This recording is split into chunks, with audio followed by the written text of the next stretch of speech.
Assalamualaikum warahmatullahi wabarakatuh. Kembali lagi bersama kami Saka Pariwisata di bawah bimbingan Dinas Disbud Porapar Kota Tarakan, dan bersama saya Kak Dayang Ratnasari. Dan kali ini kita kedatangan tamu yang lain daripada yang lain, yaitu Pak Yunus. Dan saya mau kenalkan dulu, ini adalah kolam ikan dari Pak Yunus. Halo Pak Yunus, assalamualaikum. Waalaikumsalam, halo. Nah, jadi beliau ini adalah salah satu tokoh masyarakat juga di Kampung 1 Popabri, Pak ya. RT berapa, Pak?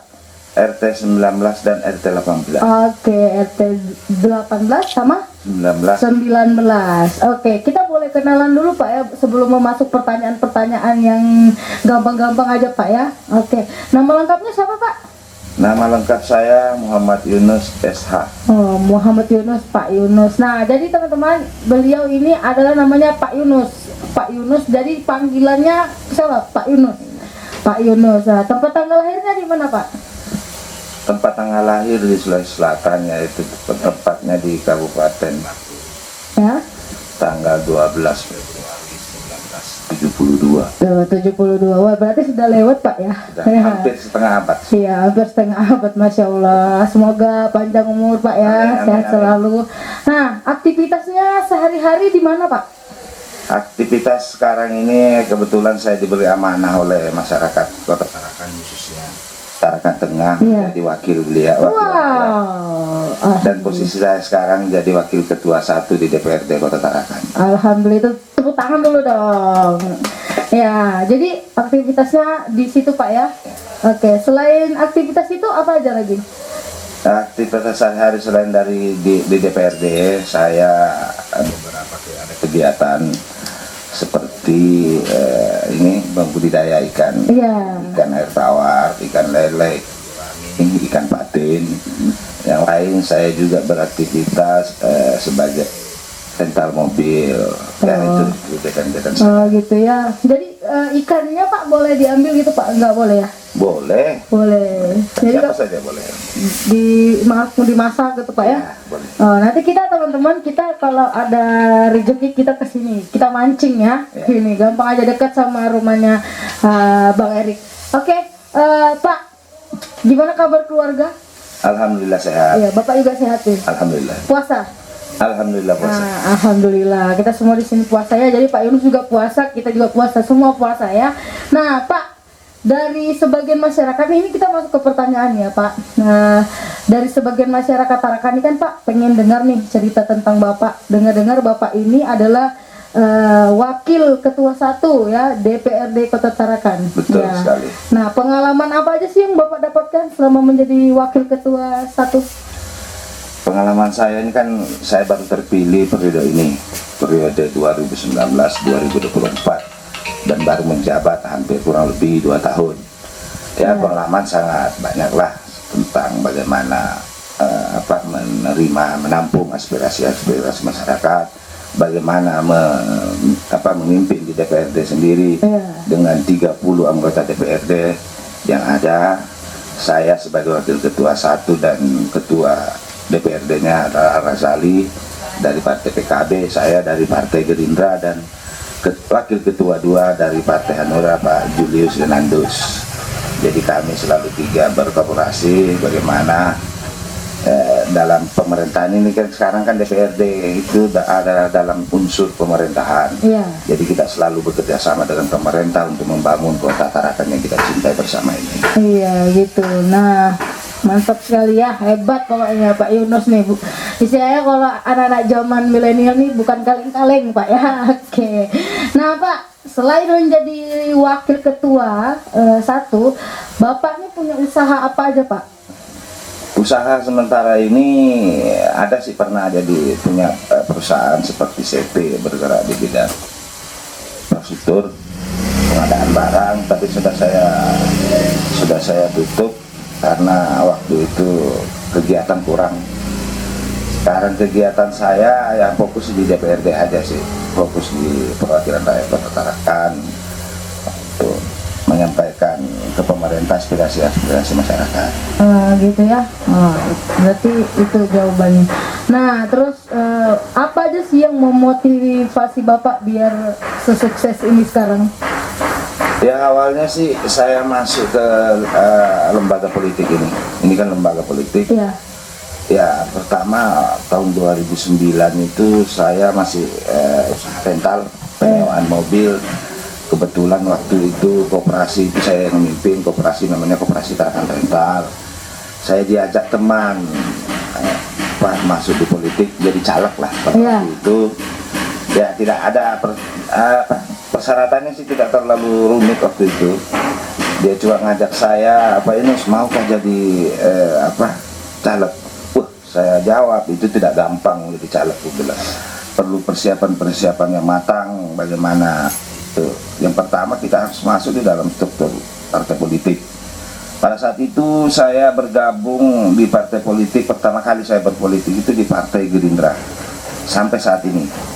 Nah jabatan saya waktu pertama kali 2009 itu masih anggota biasa. Saya maju di 2009. Alhamdulillah saya belum dikasih rezeki. Tapi itu seru waktu itu sejarah yang tidak bisa saya lupa di perpolitikan di Kota Tarakan. Saya hampir menang. Satu-satunya mungkin di Indonesia yang terjadi pemilihan legislatif waktu itu kalah 1 suara. Itu setahu saya mungkin se-Indonesia lah. Mudah-mudahan ada juga yang lain. 1 suara waktu itu saya lawan politik waktu itu dari partai lain. Itu waktu itu dari PKS. Namanya waktu itu Pak Agus Wahono. Dia sudah incumbent. Ya tapi namanya rezeki mungkin bukan rezeki lah. Jadi saya tetap bertahan di partai politik yang sama, yaitu Partai Gerindra. Saya sambil kuliah waktu itu karena mungkin keluarga mendorong untuk memotivasi supaya minimal ada titel lah ya. Alhamdulillah saya kuliah di Borneo. Saya masuk itu tahun 2008 lah ya, 2008, 4 tahun, 2012 selesai waktu itu. Alhamdulillah lulus dengan peringkat keempat. Dalam perjalanan 2014 saya maju lagi. 2014 saya kalah lagi. Saya kalah lagi, tapi saya tidak putus asa, saya tetap berjuang. Saya tetap dengan partai yang sama, yaitu Partai Gerindra. Kalahnya waktu itu, tapi bukan kalah sih, kebetulan satu partai sendiri. Jadi kan kalau di partai politik ini kan memang kita harus ada kolaborasi atau kerjasama. Waktu itu kalau tidak salah calon legislatifnya itu sekitar 8 atau 9, ya 8. Jadi dikumpul-kumpul suara, itu kan aturan dari KPU bahwa siapa suara yang terbesar itulah. Nah waktu itu Gerindra dapatlah 1 kursi yang diduduki oleh Rudy Hartono waktu itu.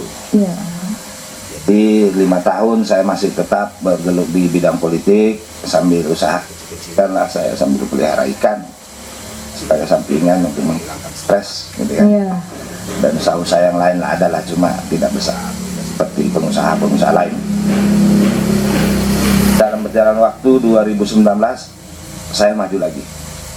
Alhamdulillah di 2019 itu Yang Maha Kuasa menghendaki saya duduk dan terpilih menjadi anggota legislatif.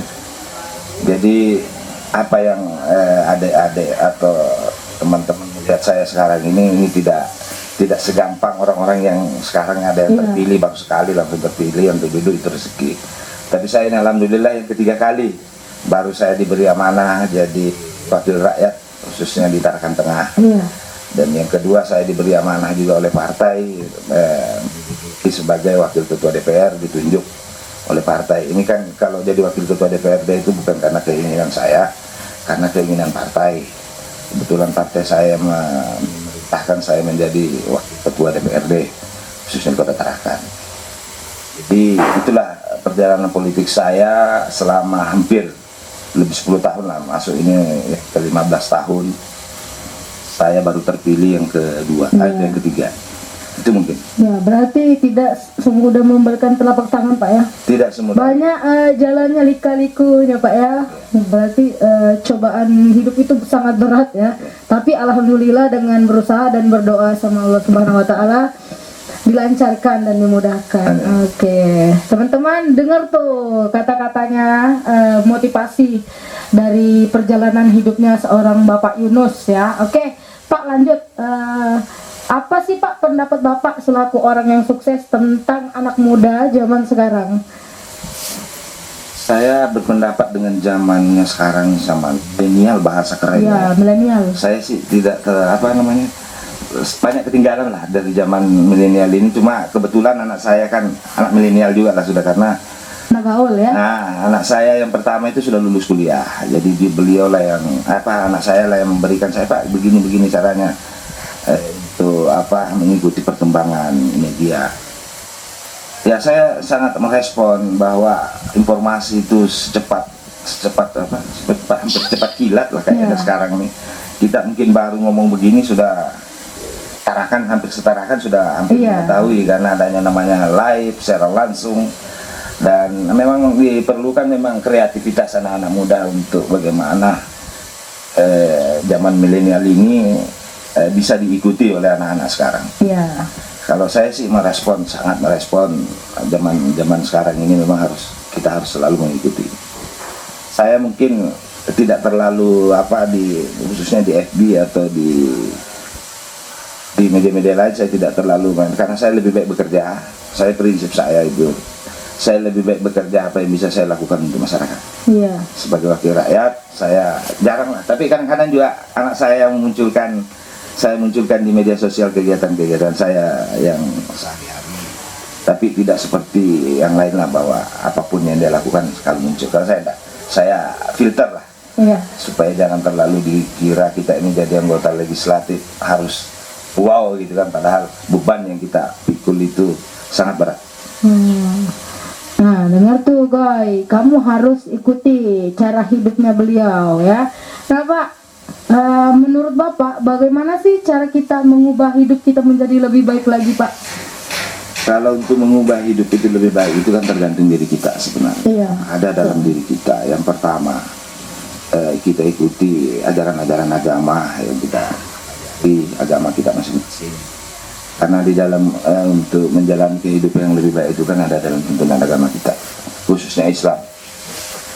Kalau saya itu yang kedua, ya kita banyak-banyak bersilaturahmi untuk menjaga silaturahmi ini kan memperpanjang umur. Yang ketiga, ya banyak berolahraga, berpikiran positif tentang kehidupan ini, dan banyak berpikiran negatif, karena itu akan kembali ke diri kita sendiri. Banyak-banyaklah, khususnya anak muda, saya beri sedikit masukan, banyaklah berpikiran positif, banyak memberi masukan kepada orang, jangan mengkritik tapi memberi masukan. Kritik boleh tapi membangun. Itu mungkin. Oke, dengar tuh Goy, ini kesekian kalinya saya kasih tahu, dengar tuh Goy apa yang dibilangnya sama beliau. Oke Pak, menurut Bapak nih ya, Bapak ini kan salah satu ada pengusaha Pak ya, bisa dikatakan pengusaha. Menurut Bapak, apa sih pendapat Bapak mengenai pengusaha online yang ada di Kota Tarakan? Pengusaha online sih kalau saya lihat sudah sangat berkembang ya, khususnya di Kota Tarakan. Sampai istri saya itu mau pesan makanan satu aja, umpamanya ini ada kesukaan dari kayak di Sulawesi lah, khususnya seperti kapurung. Itu saya kaget waktu pertama kali istri saya, sejak kapan kau bikin kapurung nih? Enggak, ini pesan online. Sekarang ini Tarakan hebat sudah, kapurung saja bisa dipesan gitu maksudnya kan. Nah, saya sangat merespon, cuma memang harus ada harus ada peraturan-peraturan lah yang mengatur, mungkin dari media atau bagaimana, supaya jangan ada tipu menipu nantinya. Ini kan banyak juga yang istilahnya Pak PHP ya Pak. Banyak itu yang membuat akun-akun ya, seperti akun-akun yang jualan ini tidak seperti produk yang dia promosikan. Itu yang masyarakat khususnya harus jeli melihat itu.